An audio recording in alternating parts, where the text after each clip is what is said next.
Hello and welcome to the latest This is the Music Meets podcast. I'm delighted to be joined by three-quarters of Manchester band Shade, who have recently released their electric new single, Illusive Dreams, which is full of stadium-ready guitar riffs. Lads, thanks very much for coming on today. How are you all doing? Yeah, not bad, Good, thanks. How are you? Yeah, not too bad at all. And it looks like you're joining us there from your recording studio, am I right? Yeah, Yeah, studio. Fantastic. Where the magic happens, as they say. So before we start talking about the new single and video, as you know, This Is the Music, we attempt to try and shine a light on new band and artists like yourselves. So is there anyone at the moment that's been catching your eye? I think the Sherlock's new stuff for me. It's been really good. Their new album's just been incredible. There's banger after banger. Yeah, great, fantastic album. And yeah, I must admit, I've had it on quite a lot myself, actually, to be fair. So just as well, can you just give us like a little bit of background into the band? Sort of how did you start, and sort of the inspiration as well for the band's name? The band sort of started around like 2016. I was in school, but it was just like a cover band for a bit with a few mates. And we just started picking up our own songs and that, and they got like a good reaction in pubs. So I just built it up from that, started doing small venues. And then in college, we met Ben. And I didn't want him the guitarist at the time, but he was too good to say no. Because he came in our rehearsal room and he played my songs. Good. So it was a no-brainer. Yeah, I picked up along the way, really. It wasn't like we all met and started. It was just a gradual, everyone joined the band. Build up, yeah, sure. And obviously you've recently undergone a bit of a lineup change because Dylan has come over as your new drummer. So obviously, shame that obviously the former drummer left, but obviously Dylan's in now. So sort of, how did that all come about? I knew Luke in school, known him for a long time. We used to like jam and that in school. When we knew we both played music. So we used to play together all the time in school and that. And but he had another drummer in the band, so I didn't really. It never really came about. And then just recently he messaged me saying, "Do you fancy coming for another jam, this and that?" And I was like, "Yeah, man, let's have it." And come here, yeah. And it's honestly, it's mint, mate. It's going so well. Yeah, it was different. Obviously, the new single is fantastic, and obviously, as you say, that sort of carries on everything going really well for you guys at the moment. So who would you say then is like the practical joker in the band? The one person that everyone else is constantly wondering what their next trick is going to be? I don't know. We're all pretty like to be honest. Yeah, we're all as bad as each other. Yeah, it's a bit worrying to me. There's no one who's just... I mean, Admin tries to be the most sensible, but that was a few beers, and we're a complete mess, to be honest. Sounds like utter carnage. Is there any story that you can give away that anyone's done? We're not allowed back to a certain studio. Mate, I've been in the band a month and I've got so many stories already with them. Well, we're all ears if you want to share them. I've never been pissed in the studio, and it had like a disabled ramp in it. I don't know, just quite a steep ramp. But we thought it'd be good to get really pissed up and slide down it into a bin. Yeah. And then the owner of the studio, who lived above the studio, came down with fucking mental at us. It got a bit out of hand. As we left, he said he's learned he's never going to have another band stay there ever again. So we Fantastic. That's it. Done for everybody. Well, what do you want? We can't get no more rock and roll than that, eh? Barring everybody else as well as yourselves. So, obviously, as we've said, you've just released the new single, Illusive Dreams, which we made the song of the day here at This Is the Music. So, can you tell us like the inspiration behind the song? It was I was a bit bored of everything else we were doing. I wanted to go in a different direction. So it was just like playing with riffs and stuff. And it wasn't like we just wrote the song. It just sort of come together. We was just sat in a jamming, and it just sort of happened. bit sort of psychedelic. Yeah. Well, it started off as an acoustic song, didn't it? Yeah, most of the songs start off as And acoustic, then, and then I bring the idea in. Yeah, it's just built up into this psychedelic anthem sort of sound. Yeah, definitely. Yeah, I'd agree there with the psychedelic comparison. You can really hear that. Sorry, on the on like in the guitars and stuff. And is there sort of any sort of like meaning at all behind any of it? Like, is there like is this song gonna like sort of start like there's like the next songs that might be coming out, like, you know, like a bit of a theme behind them or anything, like a bit of a story sort of type thing? Sort of. I don't give away too much because I like each listener of the song to have their own interpretation of what the song means. You know what I mean? Yeah. It can mean a different. Yeah, it's all about how you need people to relate to the song. Yeah. So I feel like if you give what the song means, it sort of wrecks it a bit. Right. Okay. I'm with you totally, and I understand as well. I think that adds to the to like the magic as well of each song as well when it gets released. If you know, listeners making their own mind up, as you say. So obviously as well to support the single, you've released a brilliant video. So what I'd like to know is where did the inspiration come from then? First of all, because you've recorded it in a church, you've obviously got a reverend almost like preaching to the congregation. So sort of, is there like a hidden message in there that like you're sort of saying that Shade are the band that everyone needs to be listening to and don't worry about anybody else? That was the idea. We wanted to make it like a religion sort of thing. Yeah. Because I felt that I've not seen another music video in the church. Just thought it'd be a bit different, a bit cool. Yeah. See, obviously, for religion, everyone's sort of being converted to us. Definitely. Well, I think you've got that like right over that message there, in my opinion. Yeah, oh, yeah, man. Nice one. Cheers. Because I did get the video back and I did think this doesn't make any sense. I think I think I could understand why you're saying it, because when you first start watching it and obviously it comes and you're in the church and you're thinking, well, hang on, what's going on? But obviously as it develops, you know, as we've just discussed, the theme comes across quite quick, you know.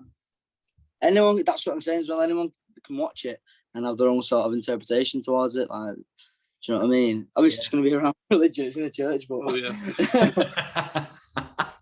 So, obviously, you've got a massive homecoming gig coming up on the 12th of March at the Deaf Institute in Manchester. I'm guessing for you guys that there must be a massive buzz within the band to be playing at such an iconic venue. Oh, it's going to be. Well, we were there last weekend and we went to have a look around, but I can't wait. It's going to be mint. it's going to be sick. I've never played there before, so I'm dead excited for it. Okay, I'm assuming have you been there like before to see like other bands, or is this going to be like It's the my first time for all of you? Yeah, I've played there a few times, mate. We went there. We was at a little party thing last weekend at Deaf Institute. Clint Boone was DJing and that. Oh, yeah. We went for a drink and we checked the upstairs. We asked if we can go up and have a look, but there was a gig on there and that looked pretty cool. The sound's mint in there, mate. Honestly, it's class. I can't wait, mate. It's gonna sound massive. Definitely. And a ticket still available, or are they close to, or are they gone now? Still a few. Yeah, there's still a few left on Skiddle. I think it is. Yeah, if you go on our Instagram, they'll be in the bio, or on our Facebook, they'll be there. They'll be knocking about everywhere. Brilliant, and we'll update that as well on the episode bio as well, just to sort of, you know, hopefully drum up a little bit more of interest. But you should have watched the video. You surely should know that you should be watching. You should be listening to Shade and getting down to their gigs. So for those that actually haven't got a ticket yet, what can they expect, or maybe haven't seen you live before? What can they expect from a Shade gig? I mean, we've been rehearsing to be one of the best sounding bands you could be. So I think we're not far off, to be honest. We'll play one song and it'll just be chaos, and then the next song there'll be people crying. It's just a emotional roller coaster. It's a bipolar gig. They can expect an emotional roller coaster. Yeah, it's good though. So, just sort of as well, just like the idea of the set. I mean, obviously you've got, I think it's about 5, maybe 6 songs that you've released to date. I'm sort of assuming that they're all going to be in the set. But is there going to be anything that maybe that's new that no one's heard before, or are you going to keep that up your sleeve for this interview? No, there's a lot that's new. A lot of new songs. I think how many songs have we got this set? It's on the wall. About 10, 12. 11. There's 11. Yeah. Yeah. So a lot. And a new one we just wrote a few weeks ago that we're going to play. Nice. There you go. Heard it. We've heard it here first. Get some. If you haven't got a ticket, then you're still listening to this. Pause this interview and go onto Skiddle and get yourself a ticket just for that alone. So, just moving away very briefly from football. Sorry, from music even. I'm giving the question away now. I know that you guys are obviously massive football fans, and I believe we've got 2 Man United supporters and 1 Man City fan. Am I correct in saying that? Yes. Yeah. So I'm guessing I'm going to get 2 very different answers here. So me and I'm fuming. There's a City calendar on Ben's wall. This would be good work, right? so first of all, how do you think the season's going? And what do you think the aims and sort of targets are going to be for both teams for the rest of the season? I mean, for City, it's just to win every cup that we can, really. Like, I don't see a reason why we can't win the FA Cup. The Premier League looks like it's going to be a good one again, I think, because Liverpool are back in it, so it could be a good 18, 19, like that sort of title race again. And I don't really like talking about the Champions League, to be honest. Because, we're always the fifth, yeah, and we always bottle it, so we'll leave that. But for United, go on, Dylan. What's it like? Listen, right. So listen, because a lot of people are doubting us, but we're coming back. Honest to God, mate. Like the team, we need to be more confident. The team needs to be more confident together. Do you know what I mean? Everyone's saying as well, Ronaldo. Like there was a thing that I read by a magazine the other day, and it was like a survey that was took with United fans, and it was like 80% of the United fans that took the survey think that Ronaldo shouldn't be at the club next season, but I think that's total rubbish. Sorry, I'm laughing. I'm agreeing with you. Sorry, I think that's crazy. It's total rubbish, mate. But it is what it is. Everyone has their own different opinions, and social media just makes everything worse. I think we're coming back. Do you know what I mean? Everyone has their own opinions and makes a load of nonsense. Do you know what I mean? They make up. And what about as well? Obviously, you've obviously Ralph Ragnick, the sort of interim manager. I mean, would you like to see him be reappointed for like next year? I think he has got that option, hasn't he? Or would you like for him to go completely away from him and get somebody else in? He needs to get comfortable together. I think he's doing an all right job. I don't think it's the manager. It's the players. That's all. They just need to become more confident. They're just not a confident team together. Do you know what I mean? But yeah, I think it should be at the club next season, 100%. Sure. And Ben, I know you said you didn't really want to talk about the Champions League, but I'm sorry. So one of the things that I've always been fascinated with City fans is sort of the what's the word I'm trying to think of, like the sort of the like approach and attitude towards sort of the Champions League. Is it regarded as like the holy grail for winning it as amongst the supporters, like compared to say like Man United or like Liverpool fans? But just sort of thinking about as like the sanctions that UEFA obviously you imposed on you guys over the last few years, is that sort of like impacted on sort of like the mindset and wanting to win that competition? I mean, there's just something about it. Like even with Pep, he's he's top 2 managers in the world without a doubt, and yet he always has just some sort of mental block in his mind when it comes to the Champions League. Like when it comes to title races and that, he bosses it. Like when we were up against Liverpool, like we were on a mad 14 win streak. But it's just like if you look at the teams we've gone out to over the years, like Lyon, Monaco, Spurs, Liverpool, it's just shocking really compared to how much money he's been spending, and it is a bit ridiculous. But we got to the final last year. It was a bad one. We didn't play well, but hopefully we can get over that finish line this year. Sure, definitely. And obviously, as you said, you've got FA Cup and obviously the league as well to sort of battle it out for. So good luck to Man City for the rest of the season. So this is all for all three of you. What is your favourite crisp flavour? That's a really good question. Oh. You know what? I'll give you two answers. Only because I think salt and vinegar should go on a crisp pudding. Right, okay. Don't listen to me. And then cheese and onion. They stink, but they're good. Classic. Well, Classic all that Walkers. way. Yeah, cheese and onion, bad. A lot of them fancy crispy, not a fan. Prawn cocktail for me, mate. Prawn cocktail, yeah, I love it. If we're going Walkers, yeah, prawn cocktail. Depends what crisp though, doesn't it? Do you know what I mean? Oh, actually, Monster Munch pretty good. Yeah. Monster Munch, not, yeah. Roast, mate. Roast Monster Munch are the best. Got about 10 different answers there. Yeah. And Ben, how about yourself? Oh God. You eat some crisps. You said they were your favourite massive. before. What did you Yeah, get? I've got a pack of paprika crisps back there. They're really nice. But in terms of just like, you know, an original flavour, it'd probably be like prawn cocktail. Yeah. But, Nice. And we are actually now going to go with a brand, Walkers or McCoy's. Oh, I'm going to go McCoy's, you know. Yeah. The original ones. the Thai sweet chicken McCoy's. Oh, They're no. lovely, mate. Oh, they do the steak ones, don't they? Yeah. Yeah, brilliant. Yeah. New ones are nice as well, actually. And what is your favourite chocolate bar? I don't like chocolate. Yeah. Ooh. Oh, what? You know what? We were talking about this before we had enough. When I'm at work and I go on my break, I just love having a Kit Kat Chunky for some reason. I just want to, sort me out. I'm a big Bounty fan, me. Oh no! No, Yeah. Yeah. Same.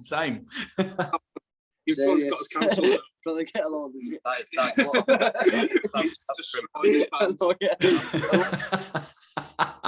Brilliant. So, can you guys remember the first gig that you attended?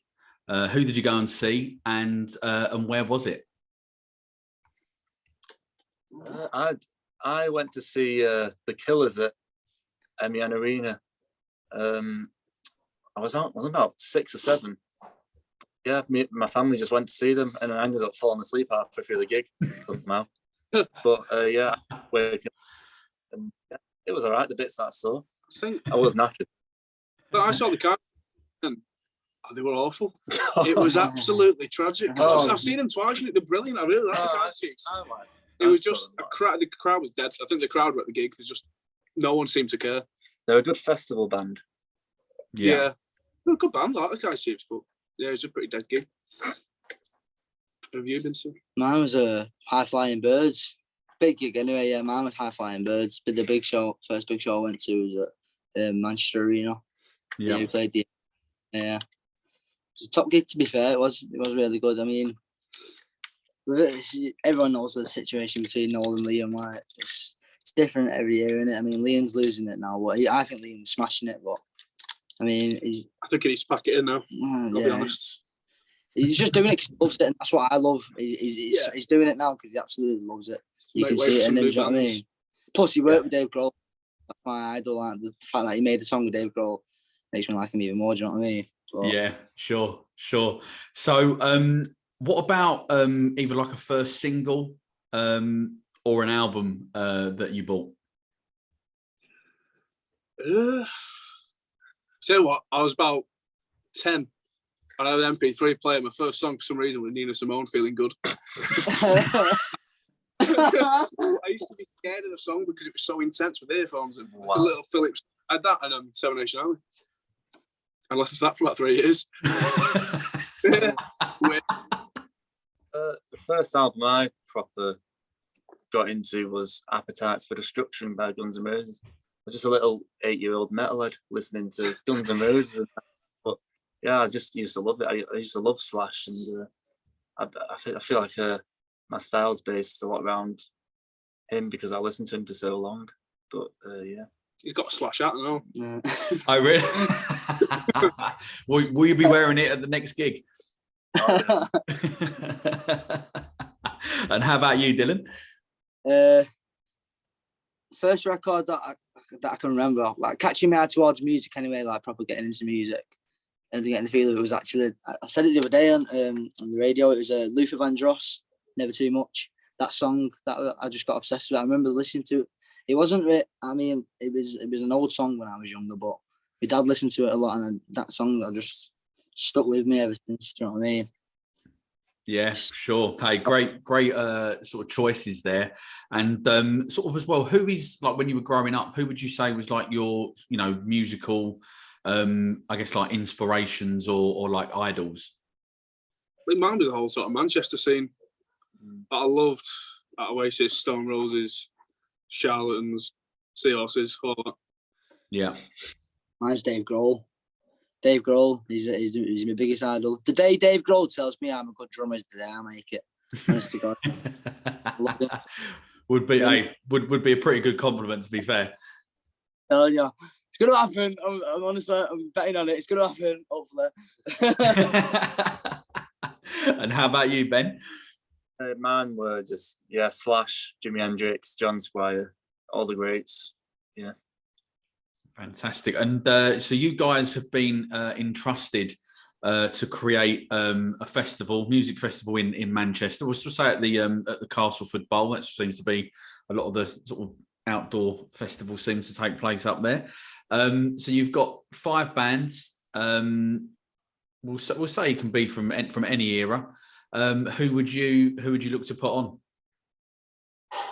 Oh, there are actually a few. Like think about it, but live, it wouldn't just be records or live bands. the Beatles have got to be on there. Yeah. Yeah. Oh, Queen. I mean, Queen have to be on there. yeah. Jimi Hendrix. AC/DC. No. AC/DC. Yeah. He's got to be there. Oasis for me. Jedward. Jedward. Who doesn't love a bit of Jedward? Ben, are you going to veto any of these? Yeah, 100%. They're just they're bands. I see, like this is like live on a festival. Do you know what I mean? I put bands on, but I'd love to see Stevie Wonder live there or someone. Do you know what I mean? Someone massive, like from the greats, man. Like the Beatles are obviously going to be on there, one of the biggest bands ever. But think about like other genres. You know what I mean? Stevie Wonder, I'd love to see him live. I want to see Slipknot. Jimi Hendrix on. Slipknot looking. I'm not even into that type of music, but he put on a show. It was like 10 of them, isn't there? He looks brilliant. That wasn't an answer I was expecting. So we've had Jedward and Slipknot. Yeah.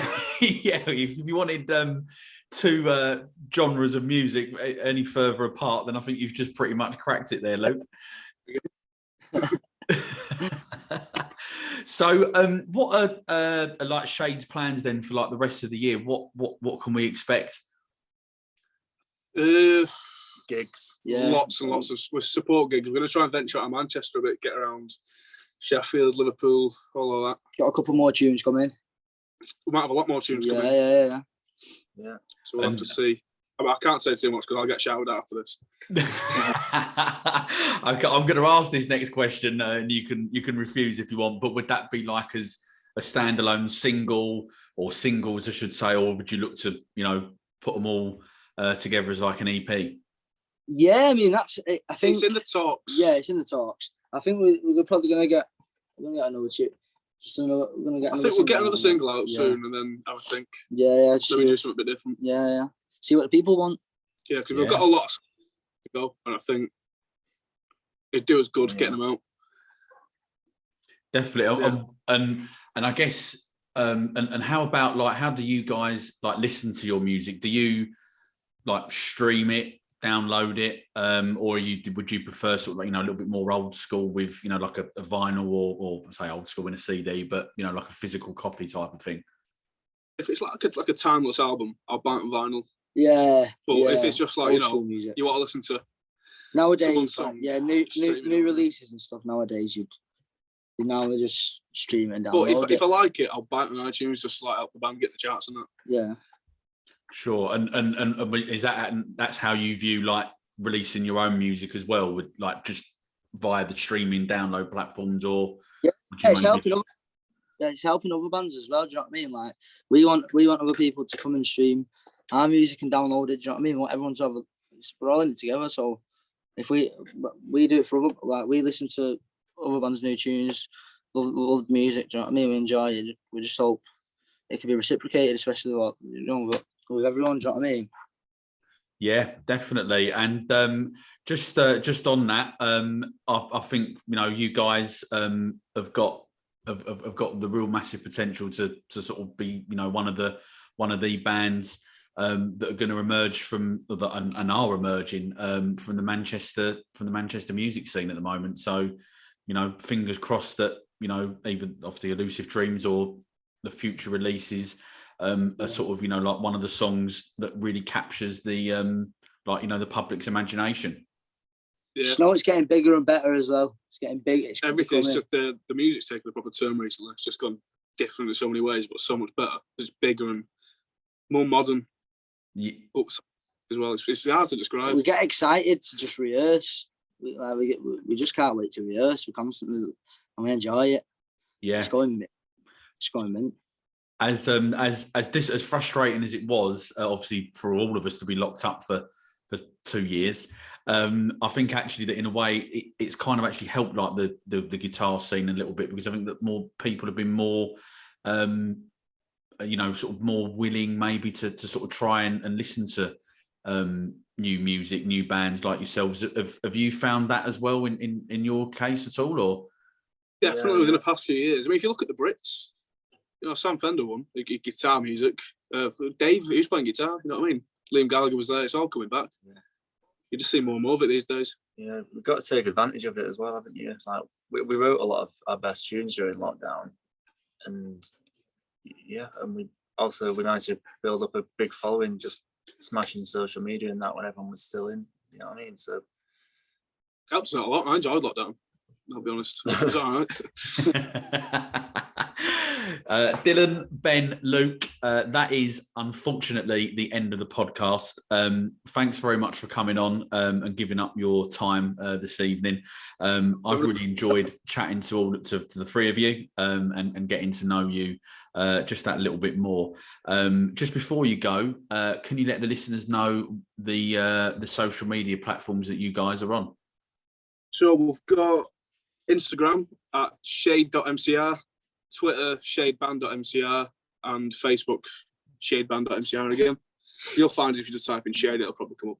You'll see our lovely thing. Well, we got a few music videos up. Go and watch them. Yeah. That's Shade MCR. Spotify just search up Shade. All capital letters on Spotify. Yeah. Brilliant, fantastic. We will add them into the episode bio as well, so that everyone can follow you guys a hell of a lot easier. So Shade's new excellent single, Illusive Dreams, is out now, along with the accompanying video, which, as the guys have just said, you can listen to on Spotify, and the video is up on YouTube as well. So thanks to everyone who has watched the latest This Is The Music Meets podcast. Don't forget to hit that subscribe button to receive the latest podcast straight to your inbox. And as I say, give Shade a little follow on their socials, which are in the episode bio. Shade, thanks very much once again for coming on, and I'll hopefully see you all somewhere down the road at a gig very, very soon. Cheers, man. Nice one.